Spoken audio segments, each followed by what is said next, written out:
अलीकडेच केंद्रीय निवडणूक आयोगाचं पथक महाराष्ट्राच्या दौऱ्यावर होतं. महाराष्ट्र विधानसभेचा संपूर्ण आढावा घेतल्यानंतर 28 सप्टेंबर रोजी केंद्रीय निवडणूक आयोगाची परिषद झाली. या पत्रकार परिषदेत पोलिंग स्टेशन, महिला पुरुष मतदारसंघ, निवडणूक प्रक्रिया यासंबंधीचा आढावा आणि त्याचा अहवाल त्यांनी या पत्रकार परिषदेत मांडला. शिवाय आयोगानं राज्यातील 11 राजकीय पक्षांसोबत चर्चा केली. सण उत्सव पाहून निवडणुका घोषित करा असं या पक्षांचं म्हणणं असल्याचं आयोगाने कळवलं. त्यानंतर तर इकडे राजकीय वर्तुळात जागा वाटपाच्या देखील घडामोडींना वेग येताना दिसून आला. 30 सप्टेंबर रोजी झालेल्या राज्य मंत्रिमंडळाच्या बैठकीत देखील महत्त्वाचे निर्णय झाले. यातच राज्यमाता गोमाता म्हणून घोषित करण्याच्या निर्णयापासून ते विविध अनुदान योजना जाहीर झाल्या.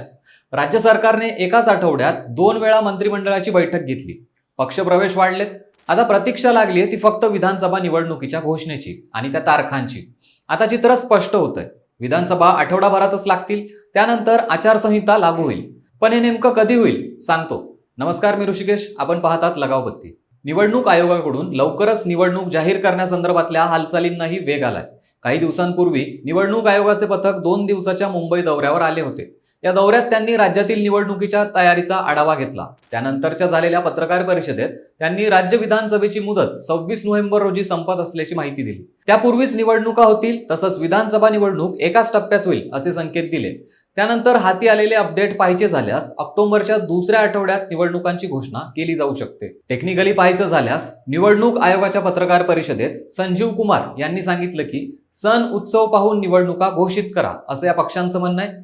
8 ऑक्टोबरला हरियाणा व जम्मू काश्मीर निवडणुकांचे निकाल लागण्याची शक्यता आहे. तर 10 ऑक्टोबरला हरियाणा जम्मू काश्मीर निवडणूक कार्यक्रम संपतोय. नियमानुसार एक निवडणूक कार्यक्रम संपण्यापूर्वी दुसऱ्या निवडणूक कार्यक्रमाची घोषणा करता येत नाही. दरम्यानच्या काळात निवडणूक आयोगाला तयारीला वेळही मिळेल. लगेचच 12 ऑक्टोबर रोजी दसरा आहे. 13 ऑक्टोबरला रविवार येतोय. तर 14 ऑक्टोबरला सोमवार म्हणजेच 14 तारखेला किंवा त्यानंतर आचारसंहितेची घोषणा ही होऊ शकते. घोषणा होताच आचारसंहिता लागू होईल. यानंतर 45 दिवसांनी नवीन विधानसभा गठीत करावी लागते. नोव्हेंबरच्या दुसऱ्या आठवड्यात मतदान घ्यायचे ठरवले तर त्यासाठी ऑक्टोबरला 13 ते 16 या तारखांमध्ये आदर्श आचारसंहिता लागू करावी लागेल. त्यानंतर निवडणुकीसाठी मतदान होऊन निकाल लागणं गरजेचं आहे. दिवाळी 3 नोव्हेंबर रोजी संपेल. नोव्हेंबरच्या दुसऱ्या आठवड्यात मतदान होईल. 15 नोव्हेंबर नंतर निकाल जाहीर होतील. नवीन आमदारांच्या शपथविधीसाठी विधानसभेचं पहिलं अधिवेशन बोलवण्याकरता त्यानंतर 12 दिवस हाती असतील. मग नवी विधानसभा 26 नोव्हेंबर 2024 रोजी अस्तित्वात येणं अपेक्षित असेल. पण 26 नोव्हेंबरच अखेरचा दिवस का असा प्रश्न तुम्हाला पडला असेल. थोडं फ्लॅशबॅकमध्ये गेल्यास पाहू शकता. 2019ला तत्कालीन मुख्यमंत्री देवेंद्र फडणवीस यांच्या नेतृत्वात राज्यात सरकार अस्तित्वात आलं होतं. तेव्हा 21 सप्टेंबर 2019ला विधानसभा निवडणुकांची घोषणा झाली होती. विधानसभेची मुदत 9 नोव्हेंबर 2019ला संपत होती. त्यानुसार 21 सप्टेंबरला निवडणूक आयोगाने निवडणुकांची घोषणा केली होती. पण निकालानंतर कुणीही सत्ता स्थापनेचा दावा केला नव्हता. त्यानंतर राष्ट्रपती राजवट लागू झाली. ती 22 नोव्हेंबरच्या मध्यरात्रीनंतर उठवण्यात आली. देवेंद्र फडणवीस यांनी मुख्यमंत्री तर अजित पवार यांनी उपमुख्यमंत्री पदाची शपथ घेतली. पण अजित पवार फिरले आणि सरकार कोसळलं. त्यानंतर 28 नोव्हेंबर 2019 रोजी महाविकास आघाडीचे सरकार उद्धव ठाकरेंच्या नेतृत्वात आले. त्याआधी सर्वोच्च न्यायालयाच्या आदेशानुसार 27 नोव्हेंबरला नवीन आमदारांच्या शपथविधीसाठी विधानसभेचं 1 दिवसाचं अधिवेशन झालं होतं. त्यामुळे कायद्यानुसार त्या तारखेपासून पुढची 5 वर्ष म्हणजे 26 नोव्हेंबर 2024 पर्यंत ही विधानसभा अस्तित्वात असेल.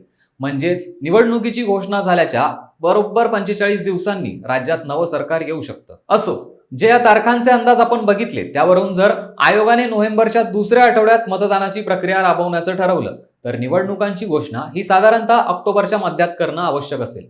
याचमुळे सध्या 13 ते 14 ऑक्टोबरचा अंदाज सगळीकडे सांगितला जातोय. थोडक्यात दसऱ्यानंतर राज्यात विधानसभा निवडणुकीची आचारसंहिता लागू होईल अशी शक्यता वर्तवण्यात येते. म्हणजेच हातात फक्त जास्तीत जास्त 10 दिवस किंवा किमान 1 आठवडा आहे. याचमुळं आगामी निवडणुकांच्या पार्श्वभूमीवर मंत्रालयात हालचाली, सरकारी पातळीवरही कारभार वेगानं सुरू आहे. निवडणुकीची आचारसंहिता लागू होण्यापूर्वी नव्या प्रस्ताव आणि फाईल्सच्या मंजुरीचा वेग हा कैक पटीने वाढलाय. राज्याच्या तिजोरीमध्ये खडखडाट आहे. मात्र हजारो कोटींच्या घोषणांचा आणि विकास कामांचा पाऊस पडताना पाहायला मिळतोय. मंत्रिमंडळ बैठकीत तर दिवसाला शेकडो शासन निर्णय जारी होताना पाहायला मिळत आहेत. सप्टेंबरच्या 19 तारखेपासून ते 2 ऑक्टोबरच्या दरम्यान तब्बल 1751 शासन निर्णय जाहीर करण्यात आलेत. त्यासाठी आमदारांपासून मंत्र्यांची चांगलीच धावाधाव सुरू झाली आहे. आचारसंहितेच्या आधीच टेंडर काढण्यासाठी सर्वांनी ताकद पणाला लावली आहे. विशेष म्हणजे लोकप्रतिनिधींना निधी मिळणारे शासन निर्णय सर्वाधिक पाहायला मिळतात. तुम्हाला काय वाटतं?